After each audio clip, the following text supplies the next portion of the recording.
Capitol tonight. Well, it may be only day 4 of the Cuomo administration, but the new governor has given us a lot to talk about already, from his inaugural address where he pushed hard for a property tax cap to today's reports that he plans to hold the line and not raise new taxes at all. It all makes for great fodder for my next guests to debate. They are our insiders, veterans of the Albany political scene who have been a part of their fair share of State of the State addresses. Joining us tonight are Bruce Jory, former senior advisor to 2 Democratic governors, now a senior consultant for Corning Place Consulting and also an adjunct professor at the University of Albany. Across the table from him is Dave Catalfamo, former communications director for ex-Governor George Pataki, now a senior partner at Capital Public Strategies. Thank you very much for joining us. We got it right and this Happy time. New Year. And to you, too. I'd like to start, actually, I'm not sure. Have both of you, did you put together a State of the State address when you were working? Yes. You did? I worked on it. It was a team effort. But okay. Yes. And you definitely did. So just briefly, I mean, how much of an undertaking is this, particularly when you're a new governor who comes in and then you have to turn around and put something like this together right after an inauguration? It's a huge undertaking because you're both trying to pull together both the the pros of what you want to say and the rhetoric, but match it up with where you're going on the policy side, where you're wrapping your arms simultaneously around a budget that you're going to put out 3 or 4 weeks later. So you're trying to make all the pieces work, and you don't have all the answers that you're going to need to have. You're trying to paint a story, make some priorities, and do it all while you're appointing commissioners, firing commissioners, making other pronouncements. So it's a lot. You also have to make a fundamental choice, because you either are going to make a thematic address and give a speech that resonates, or you're going to give like an encyclopedia, a litany of all you're going to do, or you're going to try to do both. The doing both is extraordinarily difficult to draft, and it's even tougher to deliver. One of the few that could do it was his father, Mario Cuomo, who really took the, in the Kerry era, in the Rockefeller era, they were more thematic addresses. It'll be interesting to see what choice Governor Andrew Cuomo makes. Does he use this as a thematic opportunity? I suspect he might, simply because I think he wants to provide context for why he has to deliver the budget he's going to deliver on February 3rd, and therefore be less encyclopedic, both because he hasn't had his hands in control of governments, but I look for a more thematic message to keep the bully pulpit going of why we have to basically make fundamental choices on spending that end the chronic structural deficit. The first, right? He has to do it on the 1st, the budget? Is that right? I thought it was February 3rd. I may be wrong. It's the first. It's the first week in February. Yeah, Let's just say I'm that. sorry, I could be but wrong. he gets more. No, but he gets more time. It should be noted, yes, right? Than your average governor 2 who's weeks, been right? in. Right. Yeah. Not a lot of time, considering what he's up against. Actually, not enough right? Not enough time. It's never really enough time, though. Right. I think that also what's interesting about this particular speech is that the inauguration speech was so quick. And it was so over very fast, and it was so low-key. This is a big deal. You've got members of the public are allowed into this, which is a new thing. It's taken out of the assembly chamber, which is a new thing. The assembly members aren't too thrilled with that situation. And it's going to be, it sounds like, a highlight of the budget that is coming down the pike, which is not usually the way that it goes. I mean, the State of State is used as a mechanism to highlight what is going to be the priority of the administration. Look, we're in a fiscal mess, an economic mess. Therefore, that's going to be the theme of the State of the State, and that's obviously the theme of the budget.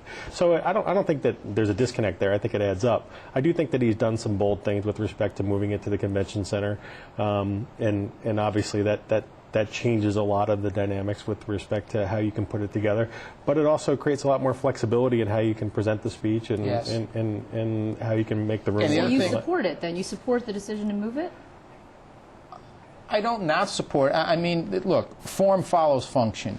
Once he decided that he wasn't going to have a big traditional inauguration, Empire State Plaza, Convention Center, as Pataki's first did, or outside like Spitzer first did, and you make that smaller, then there's a natural tendency to want to, okay, let's make State of the State bigger. So in some sense, it's like a package. So let's see how it goes. The other interesting thing is, how will the legislative leaders, who he is inviting almost as like a trade-off for not having it in the legislature to speak, how will they use it, and how will they stack up against him? That's not their milieu, which doesn't mean they can't make good speeches, but it's not one that they have a lot of experience giving. A big speech in a big room is a real challenge for any public speaker. Let me suggest another psychology part of this that we dealt with in '94 when Governor Pataki came in, which is that you come in and the first thing you have to do is deal with the logistics of giving a speech in a chamber you don't control. Yes. And you just win a huge mandate, you win a huge election, and then you're basically on bended knee about how many tickets can I have to state of state, when can I go in and rehearse, how many people and who can go and who can sit where. I mean, it's just an odd dynamic for a new and particularly executive. This governor does not want to be beholden to the Speaker of the Assembly, who everyone assumes is going to be where the problems are. Not to say that that will be the case, but that's what people think is going to be the sticking point, because the Senate Republicans are more on board with him from a fiscally conservative I don't point. know if this was his intent, but it carries a symbolic message. He's sending all the right signals of wanting to work with the legislature, but implicitly he seems to be saying,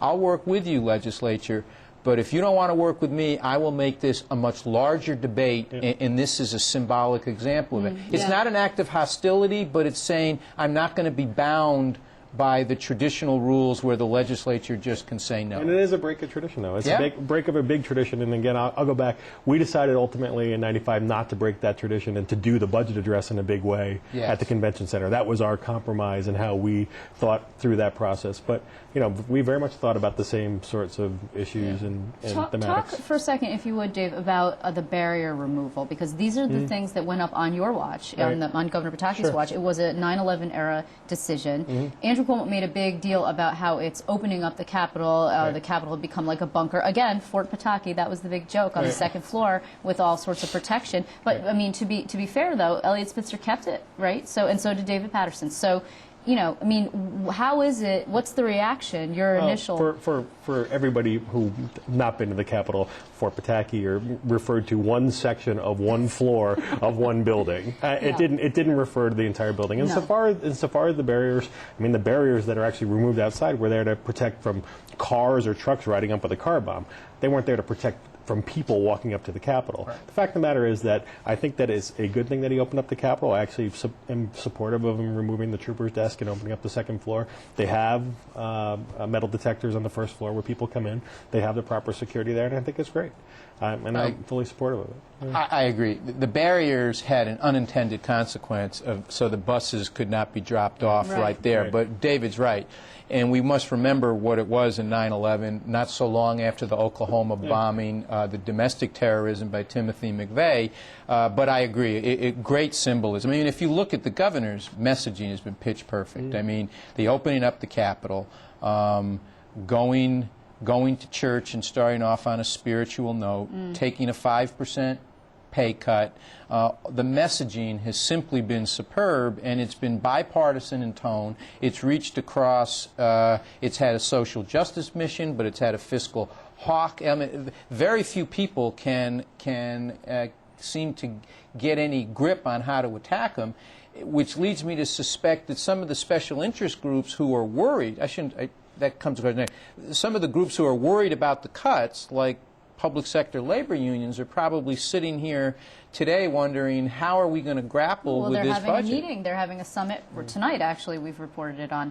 This is my plug for the State of Politics blog. You can go there and check it out. But there is a meeting of union interests, of public sector interests, and they're getting together to try and figure out how are we going to collectively respond. That does not mean they're going to collectively respond in the way he wants them to. It just means that they're trying to strategize. Also, we've seen some appointments. Yes. And interesting appointments, not necessarily. They're not done yet, and I think that's pretty clear.